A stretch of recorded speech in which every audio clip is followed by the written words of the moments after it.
Praise the lord. దేవునికి మహిమ కలుగును గాక. వీక్షిస్తున్న మీ అందరికీ ప్రభు యేసు నామములో శుభాలు, వందనాలు.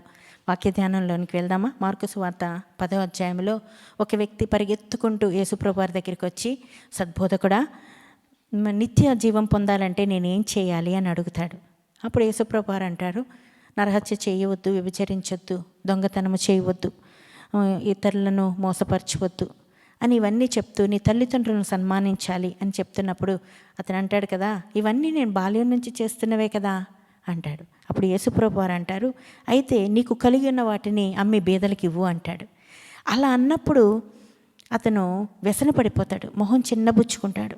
నిజంగా ప్రభు రాజ్యాన్ని ప్రతివారు కావాలని కోరుకుంటారు. మరి అలా యేసుప్రభు వారి దగ్గర మనం అందరం అనుకుంటాం, నేను చచ్చిపోయిన తర్వాత పరలోకం వెళ్ళిపోవాలి అని. మరి అలా అనుకున్నప్పుడు దేవుడు అడిగిన వాటిని నువ్వు ఇవ్వడానికి సిద్ధపడుతున్నావా? నేను సిద్ధపడుతున్నానా? మనల్ని మనం పరీక్షించుకోవాలి. ప్రభు మనల్ని ఏది అడిగితే అది ఇవ్వడానికి, మనం ఏది ఇంపార్టెంట్ అనుకుంటామో అది ఆయన కావాలనుకుంటాడు, అది ఇవ్వగలమా? అబ్రహామును మరి లేక పుడతాడు ఇస్సాకు. పుట్టినప్పుడు అబ్రహాంతో దేవుడు అంటాడు, నీకు ఇష్టమైన నీ కుమారుడు నాకు బలి ఇస్తావా అన్నాడు. అంటున్నప్పుడు అబ్రహాం ఎక్కడ వెనుకంజ వేయలేదండి, ఎటు చూడలేదు, బలికి సిద్ధపరచుకున్నాడు. చెయ్యెత్తినప్పుడు అంటాడు, ఆగు అంటాడు. దేవుడు మనకి ఇష్టమైన వాటిని తీసుకోవాలన్న తన ఉద్దేశం కాదు, కానీ మన హృదయాన్ని పరిశీలించే దేవుడు. మన హృదయంలో ఎలాగుంది, మన హృదయంలో ఏది ఉంది ఆయనకి తెలుసండి. మన హృదయంలో దేనికి ఇంపార్టెన్స్ ఇస్తామో, నువ్వు దేవుని కన్నా దేనికి ఇంపార్టెన్స్ ఇచ్చినా ఆయనకి ఇష్టం ఉండదు. నీ హృదయం ఎలా ఉండాలనుకుంటాడంటే అన్నిటికీ ఆయనకి ఇంపార్టెన్స్ ఇవ్వాలి. ఈ లోకంలో ఉన్న వారి విషయంలోనికి వస్తే అందరినీ ప్రేమించాలి, ఎవరిని తక్కువ చూడకూడదు, తక్కువగా ప్రవర్తించకూడదు. నువ్వు బీదలకి ఇవ్వు, నీకు కలిగి ఉన్న వాటిని బీదలకి ఇవ్వు, దానం చేయి, ఆయన ఉద్దేశము. ఆయనకి ఇష్టం అండి, అది హెబ్రీ పత్రికలో ఉంటుంది. ఆయనకి చాలా ఇష్టం, అలాగ చేయడం అంటే ఆయనకి చాలా ఇష్టం. అందుకని అక్కడ యాకోబు పత్రికలో ఒక మాట ఉంటుందండి, ఏమంటుందంటే మనస్సు చూస్తాడు. ఇక్కడ నీ ప్రవర్తన ఎలాగుంది.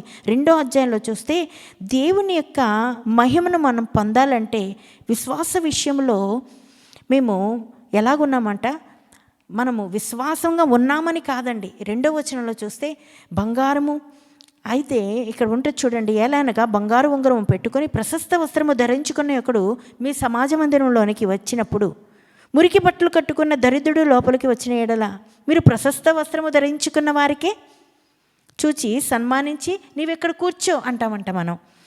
అలాగే దరిద్రుడు వచ్చినప్పుడు నీవెక్కడ నిలువు లేవా, ఇక్కడ నీ పాదపీఠమునకు దిగువన కూర్చుండు అంటే మనము ఎలాంటి తేడాలు చూపిస్తామో దేవుడికి ఇష్టం ఉండదండి. ఒకరిని గొప్పవారిగా సంఘంలో సమాజంలోనికి దేవుని మందిరంలోనికి వచ్చినప్పుడు వీరు గొప్పోళ్ళు, వీళ్ళు బాగా డబ్బులు ఇస్తారు అని ఒకరిని ఎక్కువగాను, వీరు పేదవాళ్ళు కదా వీరిని వెనక్కి కూర్చోమని అలా తగ్గించి అలా చూస్తే ఆయనకి ఇష్టం ఉండదట. ఆయన ఎలా కోరుకుంటున్నాడంటే పవిత్రమైన హృదయాన్ని కోరుకుంటున్నాడు ఆయన. మన హృదయము పర్ఫెక్ట్గా ఉండాలి. ఆయన ఏది అడిగితే అది ఇవ్వాలి. నీ మనసు చూసినప్పుడు నీలో జాలి, కనికరము ఇలాంటివన్నీ కోరుకుంటున్నాడండి ఆయన. ఆయన ఇష్టంగా నువ్వు ఏది ప్రభు అడిగితే అది ఇచ్చేయడానికి రెడీగా ఉండాలి. యెఫ్తా జీవితాన్ని చూడండి. యెఫ్తా అంటాడు కదా, యెఫ్తా జీవితంలో యెఫ్తా మరి యుద్ధం చేయాల్సి వస్తుంది అమ్మోనీయులతో. యుద్ధం చేయడానికి వచ్చినప్పుడు దేవుని ఆత్మ యెఫ్తా మీదకి వచ్చినప్పుడు అంటాడు కదా, నీవు నాకు తోడుగా ఉంటే, నీవు ఒకవేళ ఆ యుద్ధంలో నాకు విజయముగానిస్తే ఆ విజయం పొంది నేను తిరిగి ఇంటికి వస్తాను కదా, ఇంటికి వచ్చినప్పుడు నాకు ఎదురుగా ఏదైతే వస్తుందో అది నీకు ప్రతిష్ఠించేస్తానంటాడు. అన్న తర్వాత యుద్ధం అయిపోతుంది, జయం పొందేస్తాడు, ఇంటికి వస్తాడు. ఇంటికి రాగానే ఇంటి గుమ్మం ముందు ఎవరు ఎదురవుతారండి? తన కుమార్తె ఎదురవుద్ది. అప్పుడు యెఫ్తా చాలా బాధపడిపోతాడు. అబ్బా ఏంటి నువ్వెదురొచ్చావేంటి, నా కుమార్తె నువ్వెదురొచ్చావేంటి, ఎంత పని చేసావు నువ్వు ఎదురొచ్చి నాకు అని చాలా బాధపడిపోతాడు. ఎందుకు? కుమార్తెను దేవుడికి ప్రతిష్ఠించేయాలి, ఇప్పుడు అదే కదా ఎదురొచ్చింది. అప్పుడు చాలా బాధపడుతుంటే తన కుమార్తె అంటది కదా, తండ్రి నీవు తండ్రి దగ్గర నువ్వు ఏదైతే, తన తండ్రితో అంటది, నువ్వు దేవుని దగ్గర ఏదైతే ప్రతిష్ఠించుకొని నువ్వు ఏదైతే నీ నోట నుండి పలికావో అదే నువ్వు చెయ్యి. అది చాలా ధన్యత కదండి. బిడ్డలు ఒప్పుకోవడం ఒక ధన్యత అయితే తన తండ్రి అది యాక్సెప్ట్ చేసి తన కుమార్తెను ఇవ్వడం అనేది ఎంత గొప్ప విషయం. తను ప్రతిష్ఠించడానికి దేవునికి ఒప్పుకున్నాడు. అలా నీ జీవితంలో నీకు ఇష్టమైన వాటిని నువ్వు ఏదైతే నీ భర్తన ఎక్కువ ప్రేమిస్తావు, నీ పిల్లల్ని ఎక్కువ ప్రేమిస్తావు, నీ ఉద్యోగాన్ని ఎక్కువ ప్రేమిస్తావా, నీ ఇల్లుని ఎక్కువ ప్రేమిస్తావా, ఆస్తిని ఎక్కువ ప్రేమిస్తావా, నీ పరువుని ఎక్కువ ప్రేమిస్తావా, నీ కులాన్ని ఎక్కువ ప్రేమిస్తావా? నువ్వు ఏది ఎక్కువ ప్రేమిస్తే అందులోంచి నేను తప్పించేస్తాడు. నువ్వు కులం కోసం ప్రాకులాడేవనుకో, నీ పిల్లలకి పెళ్ళిళ్ళు చేయాలి, నా కులంలో చేయాలి, నా కులంలో చేయాలంటే దేవుడు ఖచ్చితంగా వేరొక కులాలను ఇస్తాడు తప్ప నీ కులంలో ఇవ్వడం. నాకు బాగా డబ్బు కావాలి, వాళ్ళకన్నా నేను ఎక్కువ స్థితిలో ఉండాలంటే వాళ్ళకన్నా తక్కువ స్థితిలో ఉంచుతాడు. నువ్వు ఏదైతే ఎక్కువ ప్రేమిస్తావో దాని నుంచి నేను తీసేస్తాడండి, ఖచ్చితం. ఇది మాత్రం నువ్వు ఏది ఎక్కువ ప్రేమించకూడదు. ఆయనకి ఎక్కువ ఏమిష్టం తెలుసా? ఇతరులను ప్రేమించాలి, ఇతరులకి ఇవ్వాలి, ఇతరులకి అన్నిటినీ నీ బేదలకు పంచి అన్నప్పుడు వ్యసనపడ్డాడు చూడు, నువ్వు నేను అలా ఉండకూడదు. నువ్వు మందిరంలోకి వచ్చినప్పుడు మరి ధనవంతులు ప్రశస్తమైన వస్త్రం ధరించుకున్న వాడిని పెద్ద సీట్లోను, తక్కువ పేదరికంలో ఉన్నవాడిని ఎక్కడో వెనకాల కూర్చోమనే స్థితిలో, అలాంటి బ్రతుకులు, అలాంటి స్థితి, అలాంటి హృదయము మనం తెచ్చుకోకూడదు. దేవుడికి అది అస్సలు ఇష్టం ఉండదు. దేవుడికి ఏది ఇష్టమో అది ఇవ్వడానికి మనము ఇష్టపడాలి. ప్రసంగిలో అంటాడు కదా, 8వ అధ్యాయము 5వ వచనంలో, ధర్మము ఆచరించువారు ఏ కీడు అనుభవించరట. ధర్మముగా మనం ఉంటే, యథార్థముగా ఉంటే ఏ కీడు మనకి సంభవించదట. ధర్మము సంపాదించి కష్టార్జితాన్ని మన నుండి తీసేయడట ఆయన. మనం ధర్మముగా ఉంటే మన కష్టార్జితాన్ని పోగొట్టడు. మనం యథార్థంగా ఉంటే మన నుంచి ఏది అని తీసేయడు. మనం అధర్మముగా ఉండి దేవునికి అయిష్టంగా మనం ఉండి మనకిష్టమైన వాటి విధంగా ఉంటే, నువ్వు చూడు, నేను ఒకటి చెప్తాను, నువ్వు ఏది ఇష్టమై ఏది నీకు కావాలని కోరుకుంటావు, ఆయన చిత్తం లేకపోతే నీకు ఏది జరగదు. ఆయన చిత్తం జరగాలి, అది జరిగే వరకు నువ్వు వెయిట్ చేయడమే. అందుకని అంటున్నాడు చూడండి, అపోస్తుల కార్యంలో మరి ఒక ఆమె ఉంది, ఆమె పేరు దోర్కా. ఆమె తబిత, భాషాంతరముగా ఆమెను తబిత అంటారు. అయితే ఆమె చనిపోయింది.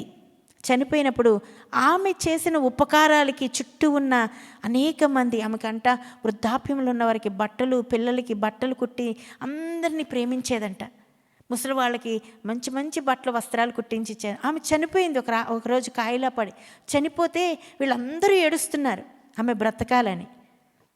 ఆమె చేసిన సత్క్రియలు ఉన్నాయే, ఆమెను బ్రతికించేసాయి. ఆమె చేసిన మంచి కార్యాలే, ఆమె చేసిన ధర్మకార్యాలే ఆమెను బ్రతికించేసాయట. మనం మంచి కార్యాలు చేయాలండి. దేవుడు అనాలి, నువ్వు మంచిగా ఉన్నావు, నువ్వు మంచిగా చేస్తున్నావు, దేవుని ఆత్మ తృప్తి పడాలి. అప్పుడు నీ ఆత్మ కూడా తృప్తిగా ఉంటుంది, ధైర్యంగా ఉంటుంది. ఒకవేళ దేవుడు ఆత్మ తృప్తిగా లేదనుకోండి, నువ్వు ఏ ప్రార్థన చేస్తున్నా నీకు ఏదో ఒక ఆటంకం వస్తుంది, ఏదో ఒక హడ్డలు, ఏదో ఒక గుర్తొస్తూనే ఉంటాయి. అలా చేశాను కదా, ఇలా చేశారు కదా, అలా చేశారు. నువ్వు ప్రార్థనలో నడవలేవు. నువ్వు అనుకుంటావు కదా, సాతాను నన్ను పడదోసేస్తుంది, సాతాను నన్ను ఇబ్బంది పెట్టేస్తుంది, వాళ్ళు నన్ను అలా చేశారు, నాకు ప్రార్థన కూడా రానియట్లేదు అంటే, ముందు నీ హృదయాన్ని నువ్వు పర్ఫెక్ట్గా చేసుకో. దేవుడు నిన్ను అంగీకరించే విధముగా పర్ఫెక్ట్గా చేసుకో. అప్పుడు నీ ప్రార్థనలు ఆయన వింటాడు. కొర్నేలితో అంటున్నాడు, కొర్నేలి ఏమి దేవుడిని అంగీకరించిన వాడు కాదు, కానీ అతని ధర్మకార్యాలు దేవునికి నచ్చేయంట. నీ ప్రార్థనలు, నీ ధర్మకార్యములు దేవుని సన్నిధిలో జ్ఞాపకం అవుతున్నాయి, చేసుకుంటున్నాడు. దూత పలుకుతుంది, నీ ధర్మకార్యాలు దేవునికి నచ్చేయి. అలా నచ్చే విధముగా ఉండాలట. ఖచ్చితంగా నీ వెంట ఒక దూత ఉంటుందండి. నువ్వు చేసే ప్రతి కార్యానికి మంచి చేస్తే నీకు మంచి చేస్తుంది దూత, మంచి చేయకపోతే మనకి నష్టం వచ్చేటట్టు, కష్టం వచ్చేటట్టు, మనకు మనోవేదన వచ్చేటట్లుగా దూతతోనే దేవుడు చేయిస్తాడు. నీ ధర్మకార్యాలు నాకు నచ్చే అంటే దూతను పంపి, దూత దేవుని ఆత్మ మాట్లాడుతుంది కదా, నీతో నాతో కూడా అలాగే మాట్లాడుతుంది. అందుకని చివరిగా చూడండి, హెబ్రీ పత్రిక 13వ అధ్యాయం, ఇందాక చెప్పాను 16వ వచనంలో, దేవునికి ఇష్టమైనది ఏంటో తెలుసా? ఉపకారాలు, ధర్మకార్యాలు. దేవుని ఉపకారాలు, దేవుని సన్నిధిలో ఉపకారం చేయడం, ధర్మకార్యాలు చేయడం, దానము చేయడం ఇష్టం దేవునికి. అందుకనే అంటున్నాడు, నీవు నీ దగ్గర ఉన్న వాటిని అన్నిటిని నమ్మి బేదలకు పంచేయి. అందుకే నీ కలిగి ఉన్న వాటిలో కొంతైనా ఎవరికైనా దానం చేసినప్పుడు దేవుడు ఇష్టపడతాడు. అవి దేవుడికి ఇష్టమంట. అలాంటి ఉపకారము చేయడం ఇష్టమంట. దోర్కా చేసిన ఉపకారాలు ఇష్టం, ధర్మకార్యాలు ఇష్టం. అందుకనే కొర్నేలి యొక్క ధర్మకార్యాలు నేను చూచి తిని అంటున్నాడు. కొర్నేలియం యేసుప్రభుని దేవుణ్ణి అంగీకరించిన వాడు కాదు, యేసుప్రభుని వెంబడించిన వాడు కాదు, కానీ నీ ధర్మకార్యాలు నేను చూచి నీ దేవుని సన్నిధిలో అవి జ్ఞాపకము చేసుకుంటున్నావు అంటే అవి చేసే క్రియలు అది ఎవరో అని కాదండి, ముఖ్యంగా క్రైస్తవ సమాజము, క్రైస్తవ బిడ్డ లోకంలో అనేక మందికి సహాయకులుగా ఉండాలి, అనేకులను ప్రేమించే వారిగా ఉండాలి, అనేకులను ఆదరించే వారిగా ఉండాలి. హెచ్చు తగ్గులు చూడకూడదు, పేదరికం గొప్పతనం చూడకూడదు, లోకంలో ఉన్న వాటిని చూడకూడదు. ఏది నీకు ఇష్టమో ఆ ఇష్టాన్ని దేవుడికి ఇచ్చేయాలి, అప్పుడు నువ్వు దీవింపబడతావు. దేవుడు అంటున్నాడు, అందుకనే నాకు ఇష్టమైనవి ఉపకారములు ధర్మకార్యములు చేయుట మరవకండి. ఆయనకి ఇష్టమైనవి చేద్దాం, దేవుడి దీవెనలు పొందుతాం. God bless you all. Thank you very much.